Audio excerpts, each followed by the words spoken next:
Au te o folo fam whaatalo whaatu Samoa lau whakamaua le nei manga o lea fiafi le amataina o le tātou Polokalame o le Tautai ae. Male manuia, Tautai ae male fiafia, Tautai ae male malo, Tautai ae male whero rua isono i le shopping center. Whaiva o sio tātou wa tunu o le nei fo ia fiafi. Ia po le whaasi fonga fo o le nei aso le alofa marega le nei tei tamaro tātou tapa usili le langi. O folo fam whaatalo whaatu Asiata. Ia ile nei vaenga o le fiafia me se fo tau sile mai o toi whaatasia fo i tama mataino le diama. Ai. Pe upo masania i suanga le atunu o le o mātou e whaatasia. Wa le vankia ia onga ma mou atu. Ia le lauso a taurunga o le Polokalame le tausala le tuafine ia pea Semu.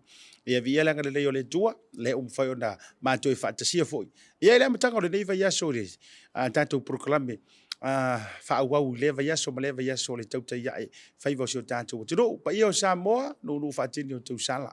Tei loa, matua ia lo fia umari tātou. Tino, o le nei yaso. Mai lava le tae o na le lapo le po na po. E le nganta o le maualunga le tūlanga fo ina whaaeina le tātou au te to fitu o le manu Samoa. E uina le taulau o le whaamoe peitai a wakako valia angi usila ma usitalia. Wa fia fo ile loto.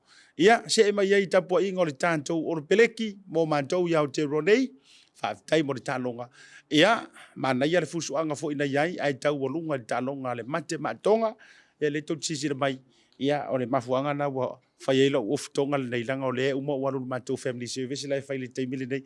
A o le tō auna nei, Asiata Pio Vaoliko, le fukose e melunga le fola.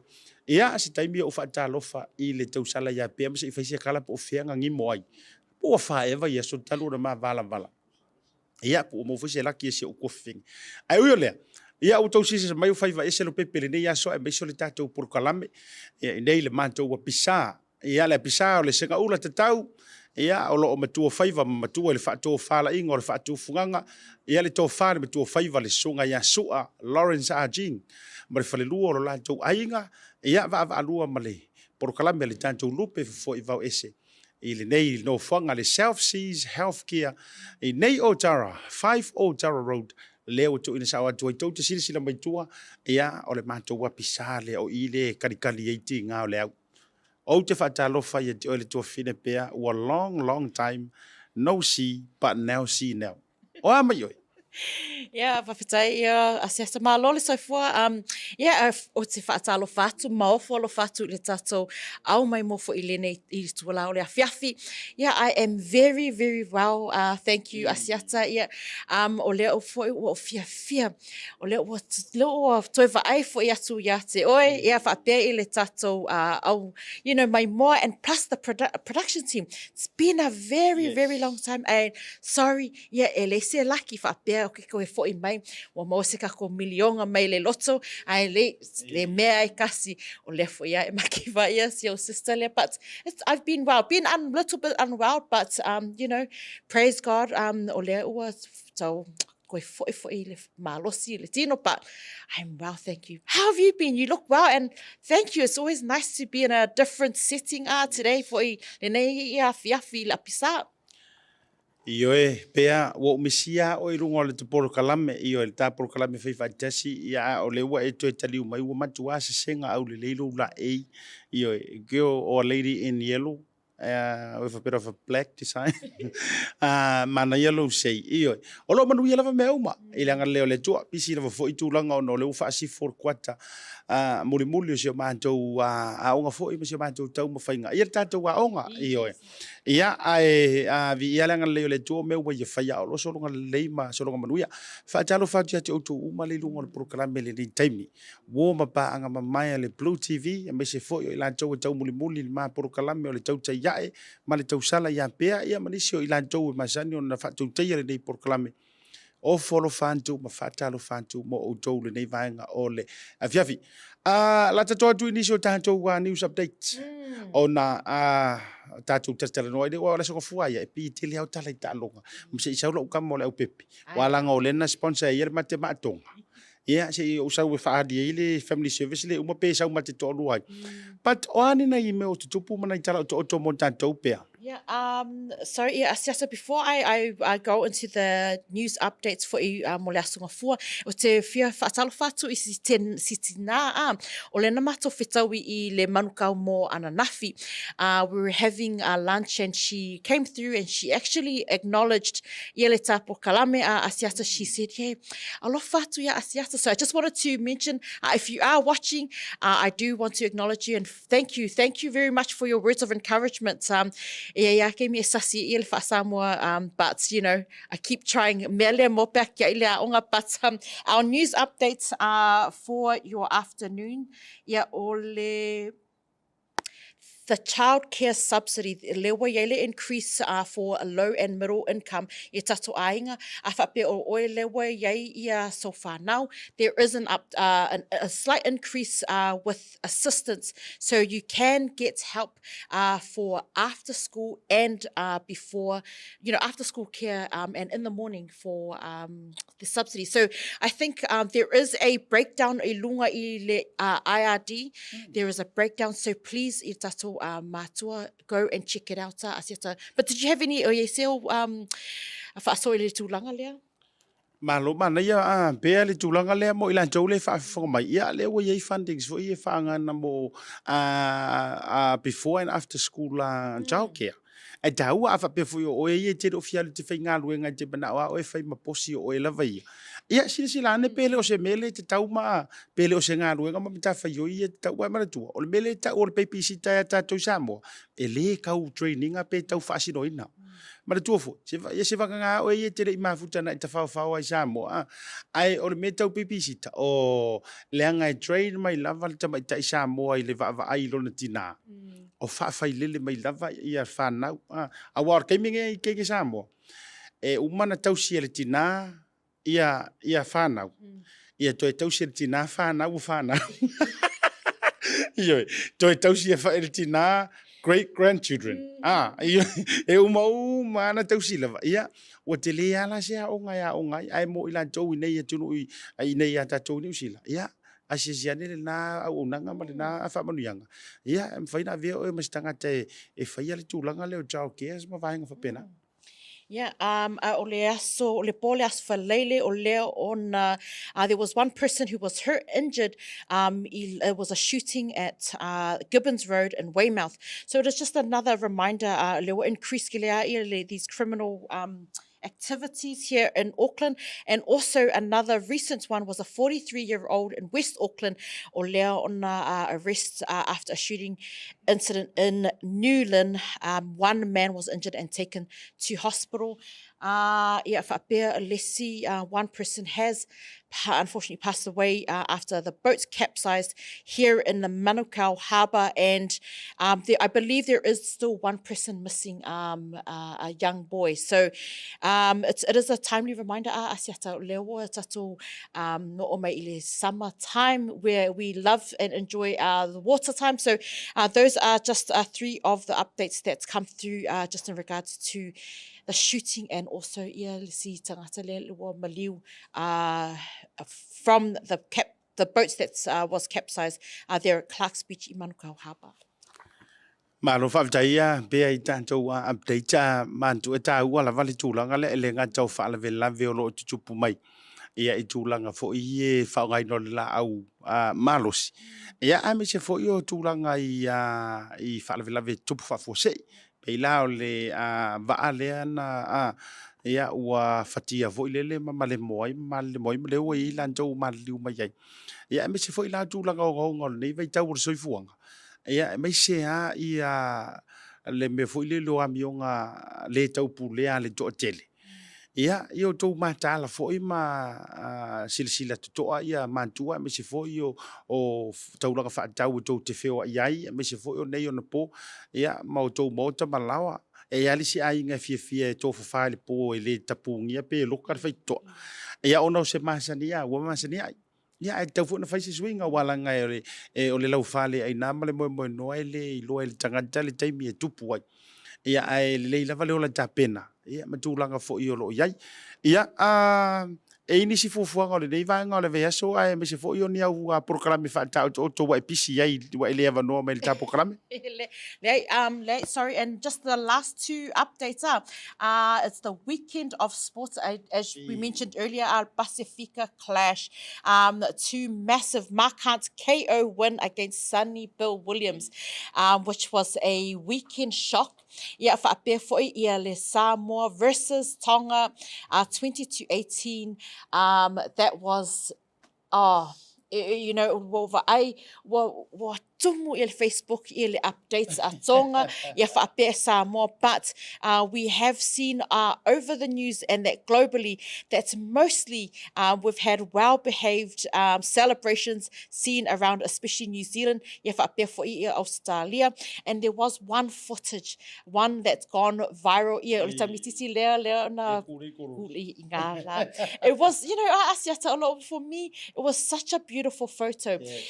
You know, it reminds us te miaso ala tato fia. It's just a simple life, and it was captured and gone viral, and it just speaks volumes, this photo. But otherwise, Lea, there's no other updates from me, Asiata. Just only ia le tato porkalame i le taiao le Pacific mornings o lea ua toe mata ia le mato porkalame lea ma le sunga ia raina ia whaapea le tamaita ia hana. So it's been good. We're looking at changing the content up slightly, but it's been interesting. This morning was our first show back since I think 4 weeks, but it's been good to be back. Malo whaavitai. Ia, lena, tele lau tele ngau ta'alonga. Pe mai ia le tātou whasalungu whaipisinisi. Ia, o na to ai taunu ule, pe whio marifio ngā Leaupepe. Ia, se i tala noma whalau tele nisi o tūlanga o iai. Ai, o na o le tātou taimi, tātou tele i o tātou malolonga, mua. Yeah, ofele e ka fu ai ngefe. You're gonna go wave some flags and beep some horns and do some shout out. Yeah, ke lo Asiata masalo.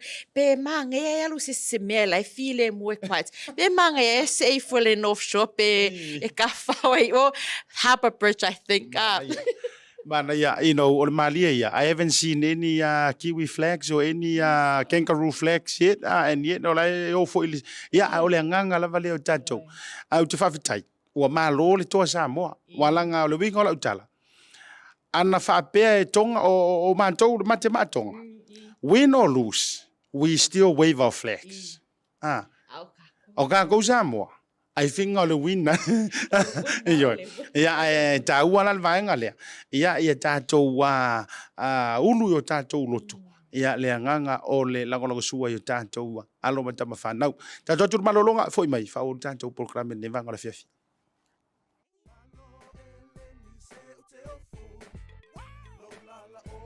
A fai te mo mia o loa mai Samoa, manisio atu moto le Pacifica e pe yo fiti matonga. E na o le Tasi lava le marketi te mobia, le Tasi Market.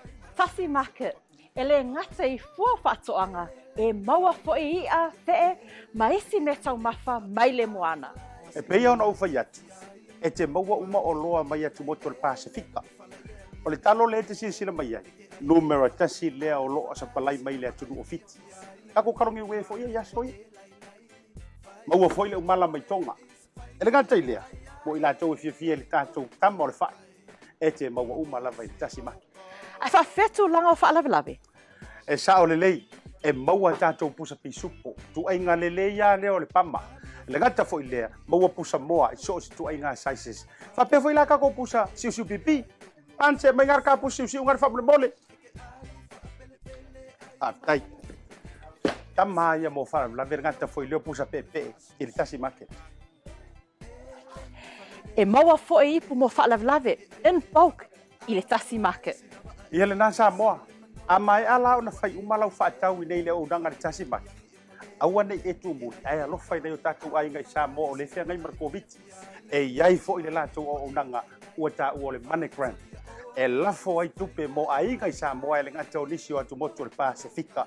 E tasi lava le no whanga I te whai ai tūranga uma nei, le Tasi Market fale o loi Messi Road i West Auckland ale ngata i leo papakura i sa fokiran. Can you be my wife?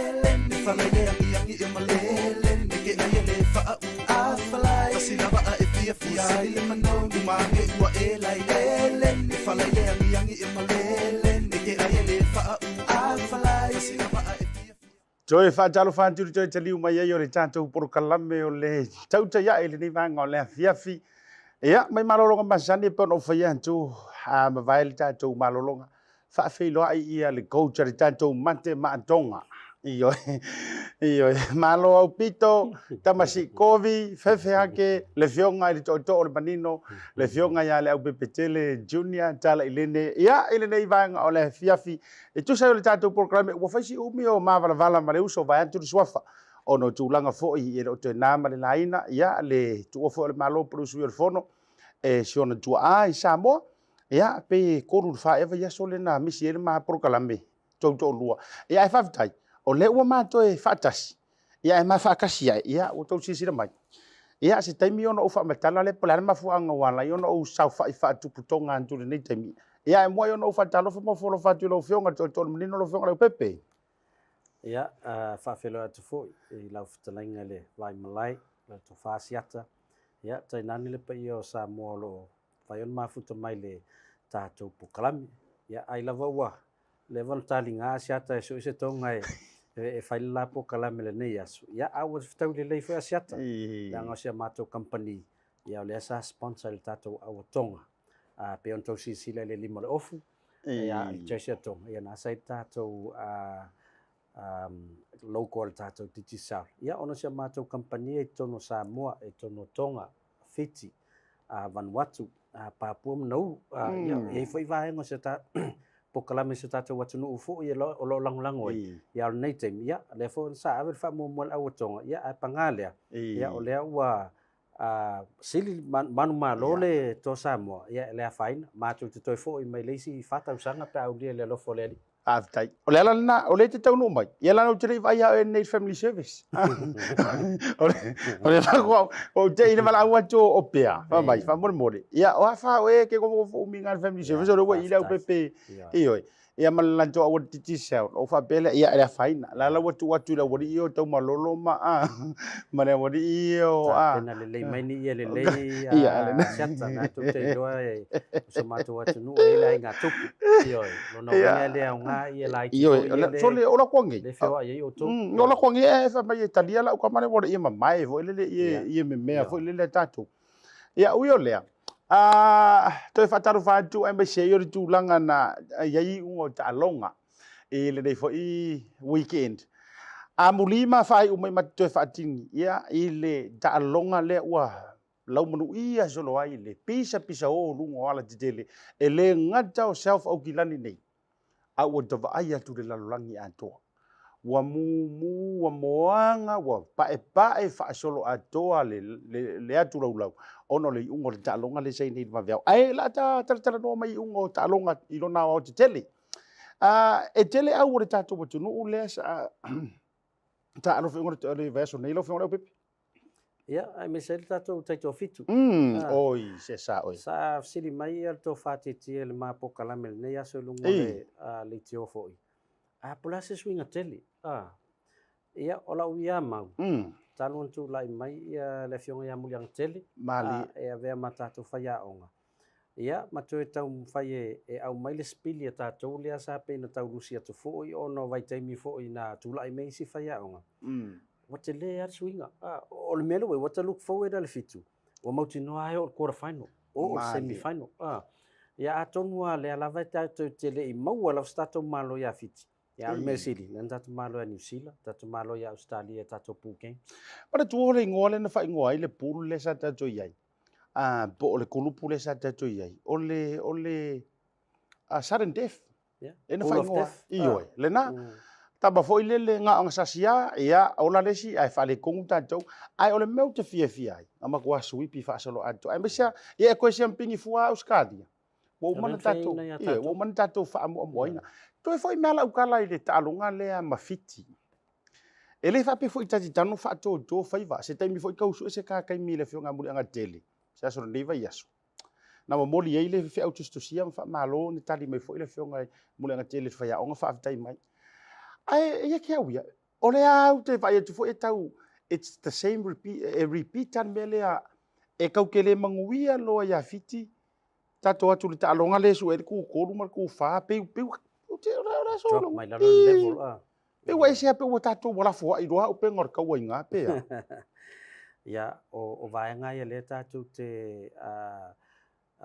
tu mata i lava ai mi se talonga mafiti tu langa ia size na auto vai le umi o la o fiti e matua ai faingata lava ia tato tama vo i le contact le ta fi mai ai ia te au talonga le fio lolo foi nei mistakes sa tato na laina mau avanoa fiti mali e afatu sa talonga mafiti mai si talonga uma e tele atu tato me se talonga le mafiti fatu sa talonga le tato malo ia Argentina il tato quarterfinal ia matalonga o tato Pu Kings ai mana ia o sau tonu le altamiti ana na sau tonu talonga mafiti le muli mai ona mo le o le mo ta mo le umi tau mo le faitino a tonu la le lava e au titilo le coach foi le introduce ma pe o new le va le o si uso le sau tonu ma to ialu a physical life after we o fiti e ta tonu la le pe o tu isita longa ia wa mata wa le tau mo la umi ta to foi le tau mai tonu e tatalia le la o fiti ia fa fta o malo au se talia na au te fa tai o malo ia wa langa lo malo se so tatu pulu no mana tu mo volunga to mo wasina va no foi le so tatu au ia lo papel por te mine la tatu mo ia fiti o le ia au te lo foi o lo i le fionga le mo ka tele po le lo le tu le pupu ia le game plan ia e faata tu wala ngale fa tu langa mai fo ia le ama tu travel fo ile tato te to fitu le nei tau sanga wa le si tournament le so no o yo le wa mata man tu le wa mata e lua i te sema so o ko ya ngwali fe puali mai ata to nei New Zealand io e la lo ta ya e mai lo o la lo tau io le la o la lo fa singa mai pusa fo ile le pika ki fa background mai ku io am fa inga fa la uri il sky ora me la le fa fo ina ta fa tonu afo ia anai le mafai ana anai o lewa watu o mama nonga awa pe fai stato po kalami le o ma te loi hama te mai asu fe ko ai ka ko ma su ia mai la ia le tau mafai nga le tato sulima ia tau alu ke rola ka ko kau fo lau fo to nga tale na ma tai tato wa to Samoa ma le wengelang Pau ale vai nga vo ile te au lo fionga le Leaupepe. A fatu sa tu sai au nei le Six Nations. Ole o te lo le au pito i lo no le ai pe fatu langa mai talonga au ia Six Nations ai o Italia. A pe vo ile le akau o te le expecting na fo sta to malo pa an kau close la fo ngale talong. La sa mai tau talonga le. O tau sanga winga esene Italia sa o tau sanga ni pe ana mawal malo o Italia o tele lopo o Wales e le au na malo Italia falani ia le na malo ai close for you i sia la tu talonga o tangata le coach ya Italia le temini le lilo Crowley sa talo fellow blacks leva na coach ya Taranaki e ma le lo ile I think tele lope sai tonu set up the Hurricanes ya ano ma au lai titi sama sano mata ta alo ya tangata le sa telen fupek ale e pa o le fo atu tatu au ol matua mana ya la wa Italia la wa ai vai nei ile aggressive for wiki Italia e tele te me tatu rana se ta ofi ape to fa fo i mai tu tau le tele stato polo e mo le fa le layer pui ai fo la le fa ngai no le polo o isia si kona run mai ai tu al 22 o matua pe apa le confidence a Italia retain le polo mfaunga fast food wi van manu malo Italia se fu mar fito re tanto au re manu Samoa te to sfur mar lima faia ina au se Italia ia farani le la talonga manu malo ia ile break o peleki a New Zealand ia Wales manu ino talonga ia manu malo ai lani ia South Africa o le talonga le nana toe sui la. Oi, malo dia lagi me maro ferika. O te leo Mautinoa Yes, lei. Island. Le talonga Island. fitima Sikotilani. Malo Scotland. Malo Sikotilani. A te lola talonga mua lava. Talonga Engelani ma Argentina. Malo Argentina. Malo Argentina ya. Malo Argentina. La talonga Engelani. Ia lu se fulu le fulu iwa e pe lu su tasi. Tasi ala ai pe luan man malo. Ale me mali ai fo. O ke malo mai ko tika le coach Argentina. Oi soli. Mantua foi vai te mina coach ya Australia. Ya na malo lo Engelani. Le fainga ta leo Jones. O stamo mai ko tika. Ale ala uto ia le ko fa fo e mai ko tika le anga vale o karinga o le li le mai Australia. Manu malo ai e tonga ia Spain. Ele lanto tang matu fa le tonga to le suma lima. Le o ka alo matanga o Moala, George Moala, Fekitoa, Israel Folau, Piutau. Ya, la fo ye ma le se le sa o Blacks le se ya Wellington le tele na flanka. To tele. Le po wa ta alo ai fe lolo lava nai tama lo Blacks lo. Vaya fita. Fita. Ya. Na o matua ma na ye yo le au le. O la fa fita ngai au tonga. To fo me ta ta ronga langa le wa le ala na le no mana tu le a sulula ye le. Ye mai tonga. O te ave le falo alo ma le a tulanga la wa lunga fo yo la ulanga sua ye la tu. O le mea le ofia i Leaupepe. O le loko kamaya. E te lola utala na fai mate matenga li talonga le la o mai tantara noanga nei il vaveao. A yei se mea o le a pita ye tonga tātou Samoa. Walati le o le tātou game plan ka ko le masoa. E lau tilo yai. E tolo pu lou le savalinga le au le atonga. Le fubo vai ku sfulima. E lo ngai kama ia fo ile le wailo e roa avelo la to malo si wo bo ko yele o pereki. Bo to yai fo i avelo la ko malo si ato mo la tulu. Pe fela le mele na amata me tau malolo ia ile la to matemato mantua. Pe nga inspire ngar ko akelo kako. So if there's anything ko ero pulo o le loko kama o tamito re tulu ule. Tama fo ile le wala vala utau tua ai tau malele. O le kaimi wakaunga ko e for fui ni la plapa. O ina fo ile na mata mai lava. Le tatu le to fanguina mai lo tatu to Samoa. Mali. Awa e sila nei le to telo la to wo mai ta alo to tatu au. O tama e motino e piki Australia ni so la to piki New Zealand ni sia. Ai o risi foi tu tatu te tiloi. O le NRL. E to ti tatu tu sa uma tu pe tamai mo. Ele ia la se so so ta alo no tupe. O tupe. Awa pe tele lava tupe la pe Australia ma New Zealand ia. Ele o ando tele ele uli ia. Awa e foi le uli e tono tatu to Samoa. E te tele ma wala to tong. Nai lo le se uli le tono kangaroos ma le awale al Kiwis. Ai a tonu ia nga ia tam fanga ia ale o le tata no liki. Ta tonu ale pe ora mai tonga le la ia. E o atu World Cup next year.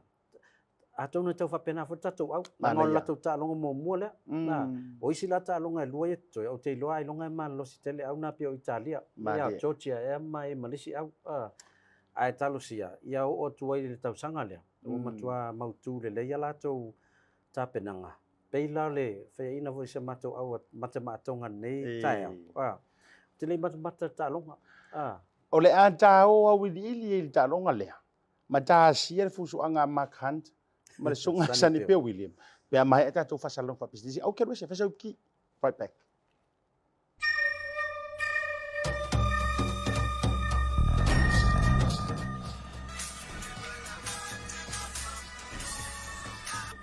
Hello. Happy birthday, Yus! Yeah, happy birthday din ko makiva. Saya mengal mo vine kwai. Among yo kolos fanga mo makulo talo fakal choy sa repite los fanga yo chamisina. Sorry, if you po. Sorry. Anga me kasi los fanga of sin pe po. Uso, kan yung kokongi member of fufu. Yeah, okay, so ifo. Pauso. Thanks, sis. Send love to the family. Okay, bro. I love you. Love you. Maloso. Oh, talo ko welcome to Chamisina. Malo. Pe. Talo from Bacha.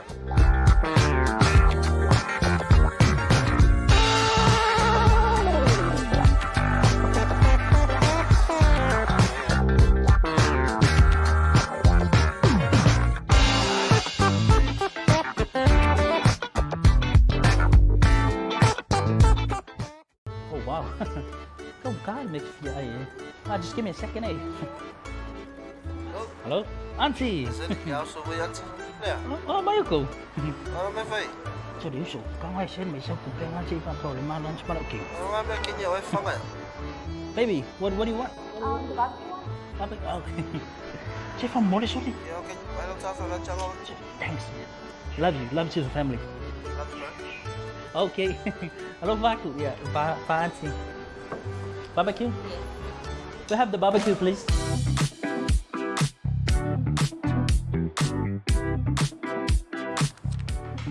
Tala for voucher. Thanks, Tala for voucher. You know how much I love you? No? No. Ia le nā joe tali bai tātou whaasala launga wana ingaro le tautua mle unanga le Pacific 40. Ia mare tālo whawaucha lea ua so o se wakoi kiki so mai whale o loa I tonu o se o tātou putunu I Samoa. Ia se taimi fo I maa whaalau tele tu sa I o le tātou whaalau I loa me se fo o nisi o unanga lea ua mawhai o na whao popo I tonu o le unanga a le Pacific 40 mare tālo whawaucha lenga te leo le Digital Pacific. Kapeitai na whea tula utala I fo I mai. Ia mau mai loa se I maa tala no ina le tātou ta longa lea na te anei le waweau. Wa umari ro ngai kaupa pole. Lo pomonia na taupa pole le ta longa le mato. Ele se pole ai na loa e close.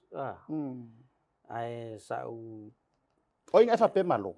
No loa malo tonga. O na tulanga lea o la tausa ta alo mo World Cup lava ia taime ta alo ia la. Taipit Australia. Ia. Taipit New Zealand. I tausanga mo vai. Ia, tausanga mo vai.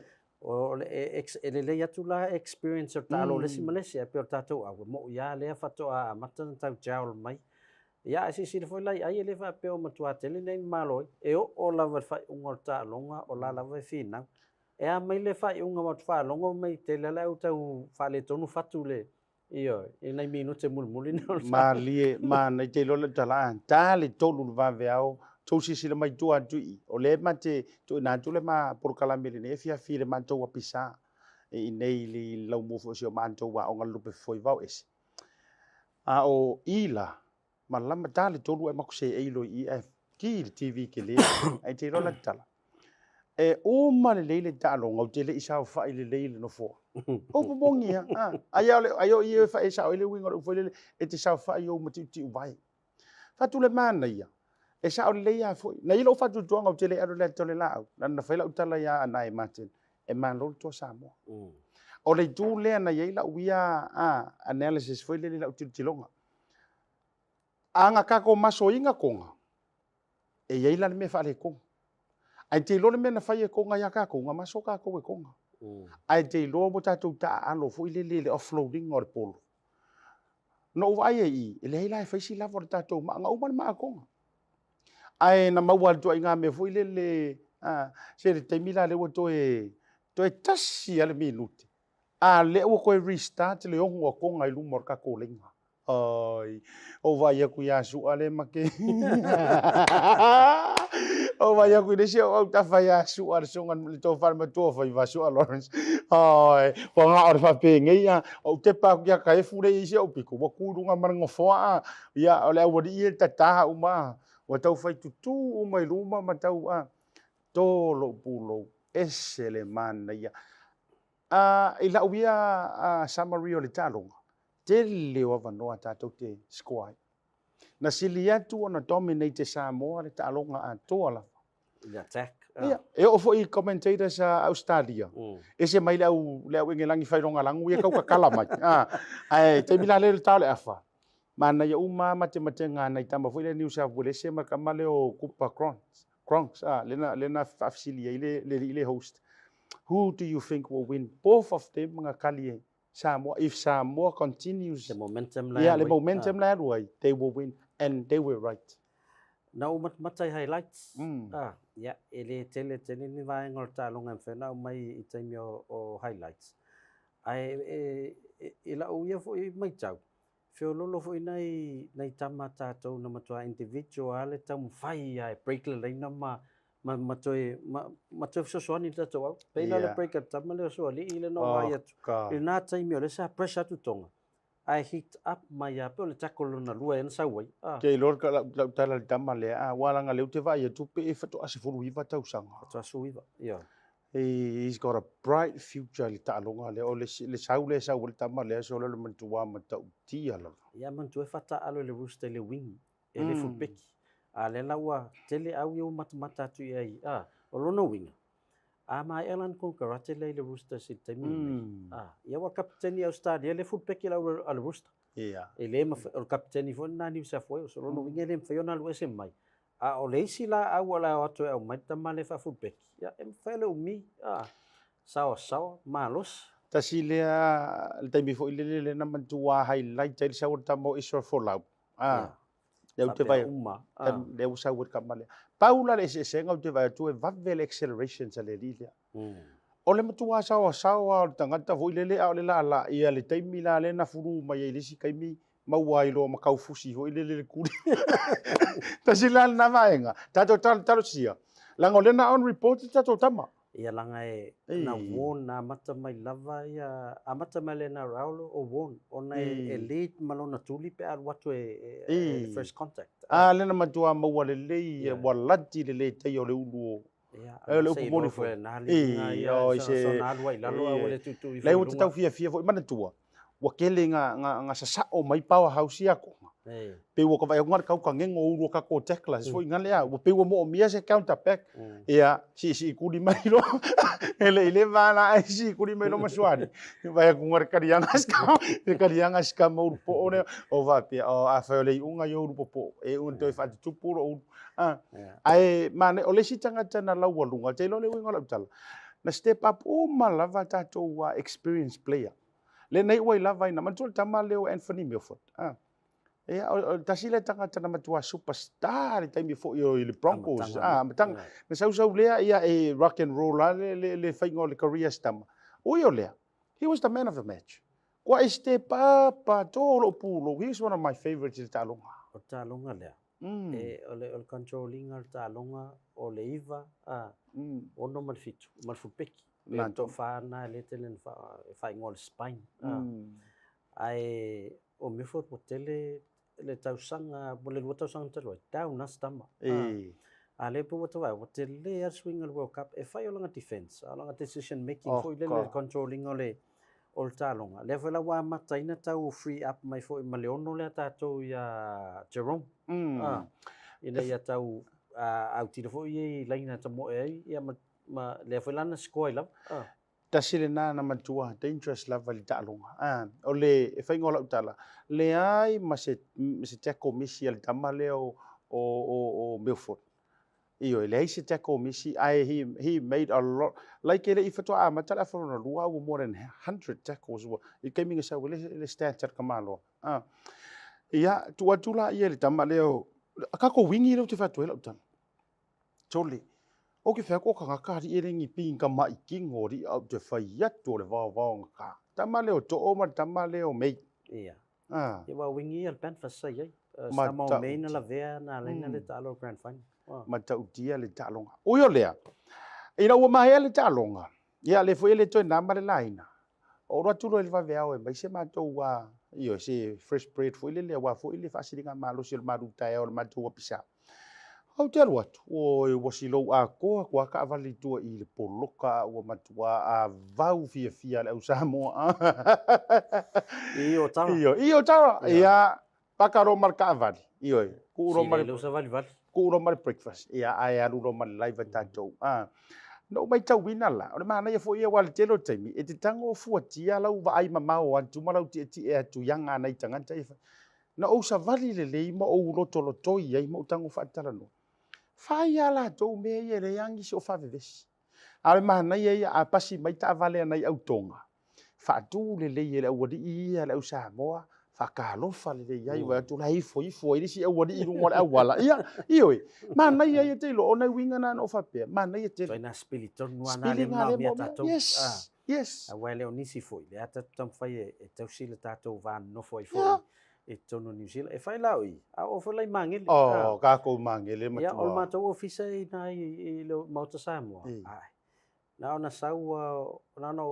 saua tala o lai tumu tai o lolo e matuat mai maua tai me talu le ofisa e sile le nofo se uma le se luai tula fatoa ngaila ai na mata mai le pola sto nai na ya me fatai na watu lo ya le malo tam fai ave se mai ya amata ro foi le ona fa mama yo no tele ting fanu mo me fa pena ya me fatai ele ise se ola vea o I o tara mana ia wana matu tala no mana I malo le tai au to tele la to pa wa tala na tama Samoa na ye o le la to nga ruwe nga la to tele mai dinga la nga o mai le ta fa so I le vai nga lu te fia fa so to I tasi o vai nga lu tu la mi Samoa no fisili malo ina tama Samoa ia pe o le ali tu la fa mai la tu tala la tele ya mana ia ina pa wa ina ne fa le anga ni mea ma soli le tu la fono o le la to fia maka fu am fa e pu ele ai ma se meo afia I lo tu la fono lona luar vai nga le la to pe kolo inga le ina ia se tau fa alu le traffic la ngai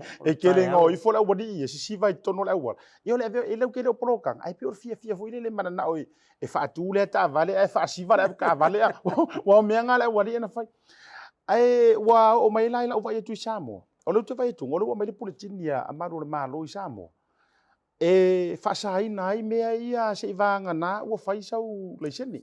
E te alue au mai e palai se pe mita. No whaitau leana nei mo whapea. Pe o le ale mafua anga tele. Ia ai whaamata fu o se mea o no whaingo fiela o na control. Walanga leu te whaitau atu le whaasamoa ina mainga o le public notice ale a malo malo po office o leo. Whapea mai. Mo kalapu ma ila tau whaalapu tutonga. Ma kalapu ta vali.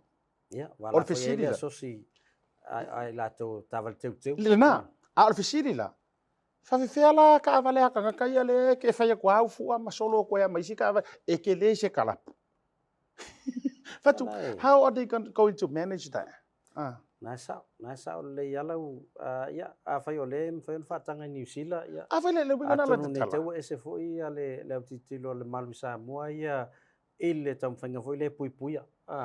Ya ai e te loa Leaupepe Talai Lene o fai atu walanga o le tau su e whela seava no le vaso le nei si fatala no le whakana minister and now na o fai atu lava this is just my own opinion e le ona o fai atu titia o whaale a tele iai o fea mea ngo kia o fea mea ile mwhaina no tia a o nei lai sava vali e te e ini meo fatuala te tala I mei e masaki ngoi soro ke solo ai ai se ala ele mawhai ina whaini pe mita o nā mea alea o le sapota ngai tangata ia te lo foi no vai tu le sile o le kang fa akus ka miki ki foi le o ngai le troli ia di pulea o tona o tu la fono pena man to ne New Zealand le pole le por me pa se makaia ma li fo so ai se pa se mea mu se mea io ai o le nga me mali e o tato vai la o le mo fai vai ma si ai tapua ia e o manuia e sa le leia ma te loile na o New Zealand sa mo o foi Australia le lo Brisbane o ye Penrith e na Mount Druitt ma areas na e laki am fai na ni sing e ngaluenga ma o ya ni tai me o so ngai miki ro ke vai tu ia o yo le congratulations le tanto to Samoa ia le tanto captain e me se foi ia o le tanto au tau sa ili se tanto wa vanoa e tau lantu le tanto wa so upu le sunga ia o loipola ia po o le tofa tuilangi Williams leolahi ai mo ma tanto live left so tai bai pe faina mo sina tai me fa tela no ai ia po se so lau tuilangi po la tofu o lo o tou mafuta le na vai atu o la e na tapu ai mai le fionga le sui pa le mia le fionga sa o li ia tuala Bonifacio ma le fale tua ia le na mata mai ai le mai lungo antala fo ina e wa talanga fe unha fo ile fe malanga tu fontanga ia mal tatu tau ile io e fe tau ile ia tatu tele io tu le malolonga ia ma nisi o vaenga o fala wiloa ka nga ka afinga ka makari fusu angari ia e tele mata fo now highlights ia le sa wa highlights le tamusanga lon fale ia e masalo ana le fitia sani piol ile la venga mo ana o se ia le loto inga ave faf ia congratulations for ya makan super Samoa Ya malan faya o nga Tautai. Si koe kau su mereka kamo fo muinga Tautai. Ki rungo le po le langa recipe le na toi Ave ya so. walanga Tasi era son tau nuat wai. Tena lua son tau nuat wai so ani kole ni no. Man nei ya pe ang koe ave recipe le se koe ruai makan ti le li foi le auskari le talo le shark se ro le fier kau fa di do le nga por kelen man o yo le ya ele mo mani va se lua. Ia jau what a good way umai le Korea stamo makant. Ia wow le wala la fo ia fo o Sevilla le wa tau moni ia le na fisi ngia fo ia ma le fo fa mailo lana fa ma vai. Ia tu langa fo yo. Sani Pio Williams le no fa tau tu nei le latest le Herald. Ia ola uto to manatu. Pe o umai fo ma le Korea ma tu langa wa yai. Ia ai ta alo ata maluso. Pauan me te talo yai. Ia te le se la tu pena maua. Mana ia. Mantua, makant. To tele la tu e fifir ta longa la MMA e support o Sani Pio le le tau fisiling el popular. A talo sia la. Ma matua ai lava le se tu pe maua. Ia li tai tu fo ia makanti o la matua ai lava se tu pe maua mai la fusuanga le. Ia eli tai ai ia o Sani Pio ele tau fisiling o le millionaire tanga. Ai kele kupi. Iyo. Na ta me mai tu langa o tanto fa lo loa me se fo le unanga ma te tua ia se faisi tara lo fionga Leaupepe mai le tu langa le unanga le Pacific 40 ma talo fa fa me se fo le titi sa. E tu langa tatou titi sa ia na sa fa peona fa leo atu le lova staluai. Le tatou se mule o ki topa. E tana tai au ki lani sa fa taulan tapa tolu sutala. Sa manu malo tatou lua return ticket o te minei o leo lo tam fai e fa so tai. Ia ona fa ilo atu foi la ia le lunga le tatou pokalame. Le tatou wina muli o ke topa lua return ticket i Samoa ma toi fai mai. Ia ma le afe ta la. Le na man maloi o le tapa po le na fa tau e vai atu falolo nei le South Auckland. O le tau atu falolo tonu. O South Auckland na fa tau wai le tapa. Ia le o man maloia. La foi la maua entry salona inge Samoa. Ele se o le tatou Ford Ranger. Leo la fa ia te sema. Lono winga a fe le ate la foina top up mai New Zealand Australia ngai Samoa te mil nei. O la maua entry sa tau inge Samoa se o le tatou Ford Ranger le la fa te sema. A fai fo le te whaunga ina le tautua le Click X Pacific. E la fo ise leni anga i telefoni te tisal Samoa. La fo la mo wela tau entry si tono le o le se o le tatou ta vale. Ai tun matai mai le tatou pokalame le vai aso asau. O la fai lo atu ai le sia tatou fa pito fo. Mol Christmas a te tisal e manu malo i la tatou i nei New Zealand mau se talia. Wen manatu ya la tatou me ese mai tatou ticket e malangai. Langa nal to tasi tanga te malo. Maria. Ai tatou fo i mai. Christmas ia Asiata o ame mana mi e tatou. Eu vou fa kaunga me mo. O le Taupea. O le se le ngila. Iyo. Ya o lauta pena masalo pe tolu sfuluafe. Le tupe lauta pena e vai ia tatou fai longa. No winga. Amata la so sful fa la son fua le va so asau. O las farele le va so asau tatou se mo. Na tau fai vai. A tonu fai longa mo pe lima se lauta la. Tolu se lau, lua se lau, bat se lau. Ai tele ni se man malo o ta tonua ai malo le lua se lau por tau se lau. Ala we se me so soani ate oi. Ai le na vai aso se yo lava Christmas masalo umai fu.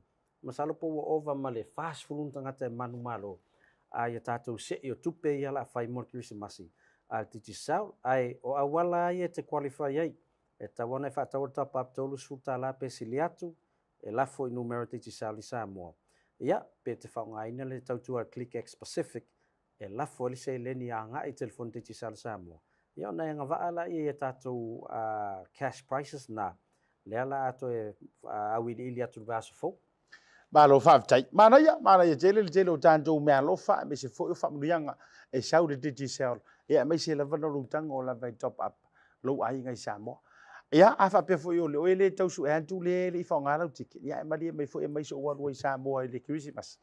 Ia la fo le me te pole ai pe afa pe ona tau su talai tua. Yo e fai se ka lai ku kami mai o mai to pe fi se mete mana e mai so wa ro. Foi sa so ngai miti yo. Le wa si mai ku. A fa yo bla mo mai le apa le ako au ni ku. Ia a fe te na we tu langa na. Pacific 40 ma le taro vacha.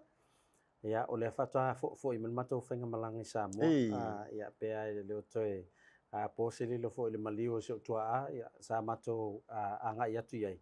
Ia sa tele an whao ngā atu talo whawata hoi wa tongi sa o ia a liki. Ia ona whai leo whatau. Telefone na yo matou a inga le imwhaina o atu. Ia sa telefone na lafo atu lato sosoani anga i le whalolo a liki por whamatou. Ia no o le sa whai vaitele i whaleo matua le matou whalaulave. Ia o le o se o la a liki i vaitele.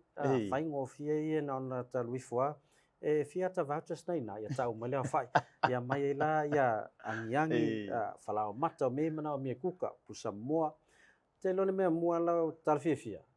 Mantua pusa moa mai au kuso len tatal noa e po uni wa o le toi tisa se lau tala. Lau toi o fitu su lima tala. Lau e sina pau tatou pusa moa. Ia ae o te lea mea lana whao ngā lawa i maliu. Ia o le pusa pisupua. Ia o le pusa tuna. Ia ma le pusa e leni. Toi te atu sa tau o le pusa pisupu le lua tolu pauna i tonu. Wa tamana lo whao ngā i maliu. Kamanga reka i whapea. Ia masale ono sumon tupu. Ta la tau le pusa. Ma le pusa tuna la. Sa maute le i whao ngā ina ia pusa moa po nisi tūlanga wemana o mele aisa. Ai u whao ngā dry goods ia ona e whaingo fia vo. Ia mtau sefe mai fo se leni isi me mana o mi. Ba lo whaafitai. Tau urunga le ta whatara noanga. Ia i sautala whai sautala i le saunoanga le tūlanga fo i le whaamoe moe sautama. Sautua. Ia sila mi o tu fo i le toa tele e mai se o le sere o mana nei o le whi lafi mai o whai i lau la e te mi fo i sa e tu to o ai ma tūlanga uma e tau urunga le ta proklame lau whionga Leaupepe. Ia whaftai Asiata. Le e ia tonu a vea vole nei awa noa e whai e isi o leo whatau waa. Ia whai fo i masui o se utina ia manai o tō whaafine o lo uso malo mātou ainga uma i Samoa. Moli atu le mātou whaftai tele lava. Ai nei wō mai masani o nei tau ainga. I la tau sa whapeo na momoli mai sosoani le ngata i se leni o tonga o tatalo ia o lapata inga o tulang whai apopo inga. Sa ta pen ai le aso io la ngona lava le mafanfana io ia e fa no lava o motsia le maftanga ia e sa la ngona lava lo tele la ngona vol mafanfana ia ono la o to lo to alofa tu lai sa mafai ona to wara lofa tu ai il fatino ino la so o le tama ia sa solonga le me uma fo ia vi inga le tua ona o ia e ona mea uma ta ton foi o ia na fo ai si utama ia la fo o toi valau mai ai itu langa ile so mul Asiata e o mai le mantua e lava ia se anko na malanga tu New Zealand o ia lava sa ave ia le fa lo o ia na te fe le so utama wai a wola vo io o farfitu ia ai ina wo le tai au ia sa langona musmusunga le i foi le nga le mfai ona ngalo ia au tala o le ai ave ma me taula ai le tatou lupe foi vau ese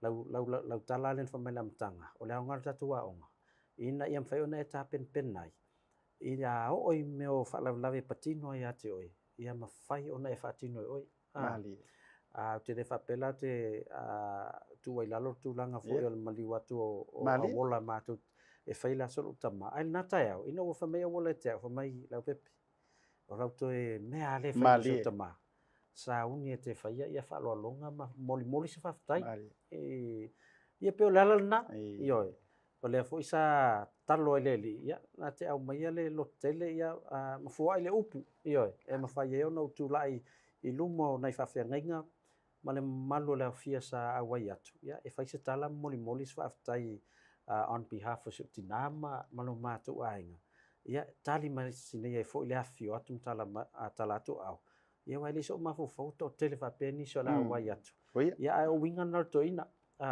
e loto mau lalo e le tau tala ai o mo tumu le loto alofa e tala al fatto iso se me lava mo le to whaftai Asiata tapu inga le tātou wa onga io sa to tap ia to foi mo to fa malo si ai atu ia on mesiti ia o le wa nga tanga pe sa fai o fai ono tu e fai se upu ia mo le to aso si utama Alo fa tai talinga fia longo pe o le tala le monga sala fai.